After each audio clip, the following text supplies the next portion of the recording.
You're listening to Good Morning Westchester, only on 1460 WVOX. Good morning, everyone. It is, I'm good. This is good. We're a few seconds ahead of schedule. So every second counts in the morning, and so I'm happy to get right over to the phones.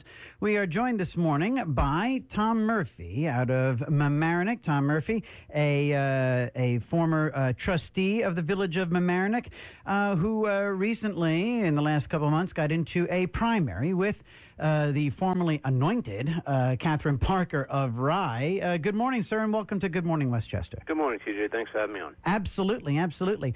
So I would say, first and foremost, that, as I glibly refer to the anointing, that had to rub a whole bunch of people the wrong way, yourself included, yes? Well, yes. You know, we pride ourselves in the Democratic Party of trying to be open and using casting a wide net to find candidates. Mm-hmm. You know, Ms. Parker is a fine candidate, and she would have definitely been in consideration. But, you know, it appeared to many of us that the party higher-ups had just chosen one person without looking, you know, an in-depth search for other people who might have wanted it or had the talent to do it.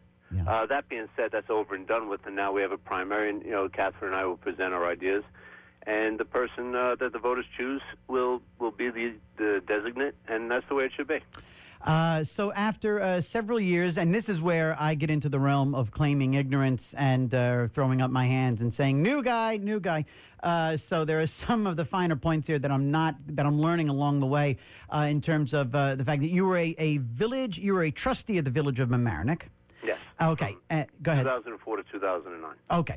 And since then, you've been maintaining a presence in Democrat politics and in the community, and watching from the sidelines and opining. And I think I saw you have a show on cable. I think I saw that. That's true. I have an interview program where I interview people who are, you know, I try and promote good causes in the community and people who are doing, things to help out. Sure. And I've often, when I saw an issue was going awry, I tried to give my opinion for what it was worth. And I've stayed active in the party politics. I ran in 2010. I ran the Democrats' campaign that successfully elected 3 trustees to the board.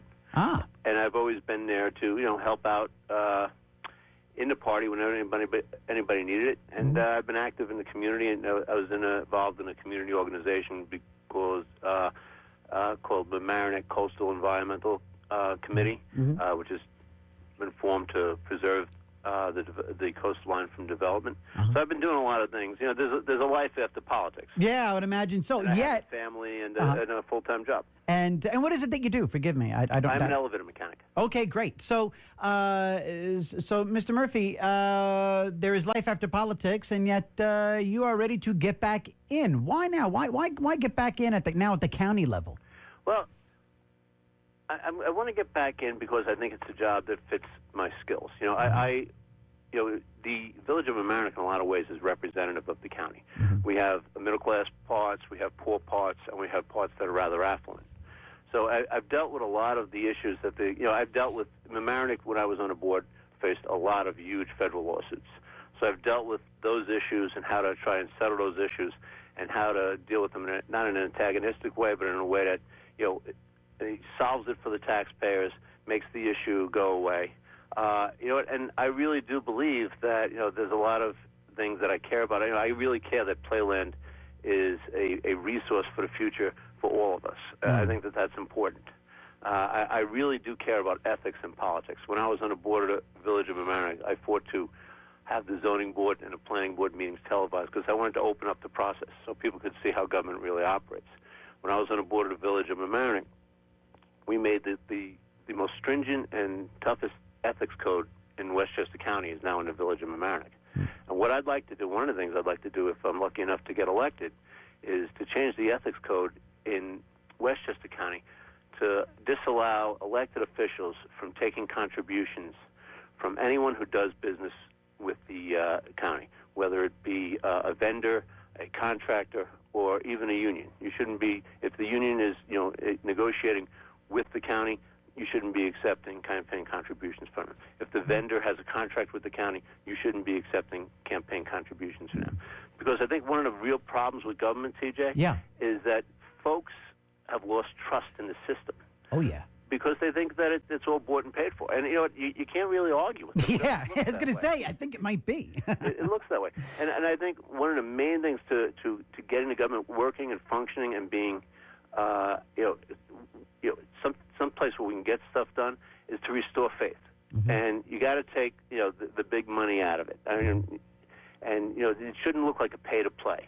And that's what it looks now. And I say that, and it applies to both Republicans and Democrats. Oh, yeah, absolutely. No, and I think that right there is a reach across the aisle, if ever I heard one. I think there's a lot of people that would agree with what you're saying. Speaking with Tom Murphy, he's a candidate for the District 7 county legislator seat, looking to become the Democratic nominee as he goes through a primary process with Catherine Parker. Mentioning Ms. Parker out of Rye, you said she is a fine candidate. What separates the two of you? I'm asking some real de rigueur questions, but I figure why not? What separates the two of you in this race? Well, Catherine and I differ on playland. Catherine supports the sustainable playland plan that Rob Estorino has put forth. I don't think that plan has been vetted either economically or from a planning standpoint. And what I mean by a planning standpoint, there hasn't been an independent analysis of traffic. There hasn't been an independent analysis of parking. They're putting a couple more uses in playland, and one of them is a very needful use, the Children's Museum. But the other one is this sports stadium, which I don't know if that's going to be successful. We had one of those in Mount Vernon that went out of business. That's going to take up about half the parking that is now available. It's going to abut a lot of residential communities in Rye, and it's going to be, a 24, they're going to have machines that have to operate the bubbles 24 hours, and it's going to be a loud situation. So that's one of the things that separates us. Another thing that separates us, I think, is our experience. And in my opinion, I as both a minority member in Mamaroneck and a majority, we faced a lot of difficult issues, and I wasn't afraid to go out on a limb and suggest ways to solve those issues and try and implement those solutions.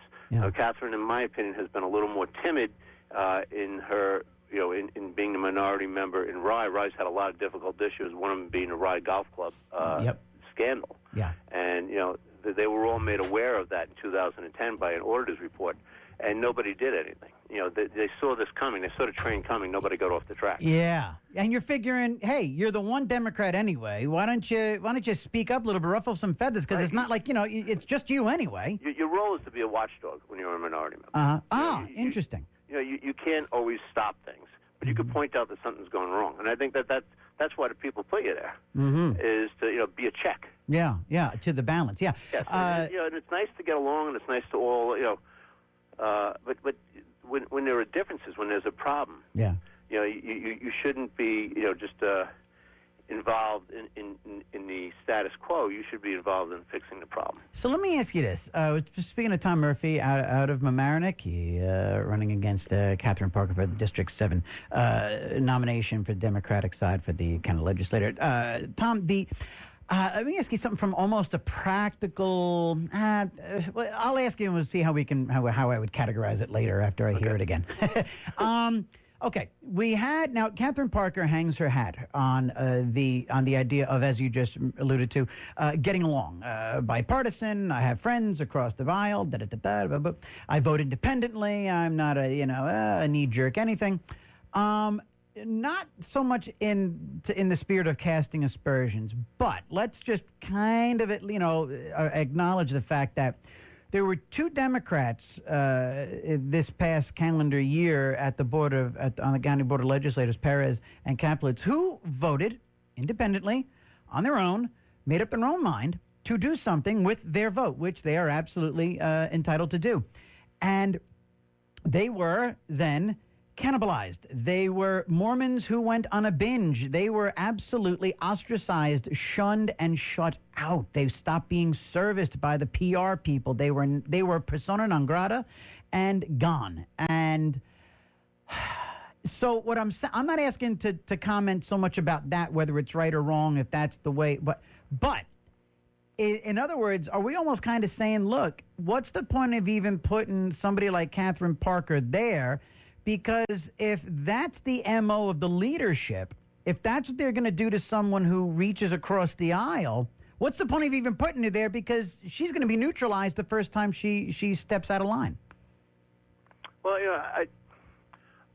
is there a question? Yeah, I'm saying, That's the question is could part of the thinking of people who would not vote for Catherine, could part of the thinking of this primary be the idea of why even send Catherine there if this is what happens to Democrats who reach across? This is what Jenkins and Harcum do to dare step away. Well, I can't speak to what Jenkins and Harcum do, but I can speak to, you have a right to vote the way you feel, your heart tells you. Yeah. And I don't know the particulars of what happened there. I do know that, the idea is to strike the best deal for your constituents. The idea is to strike the best deal for Westchester County. Sure.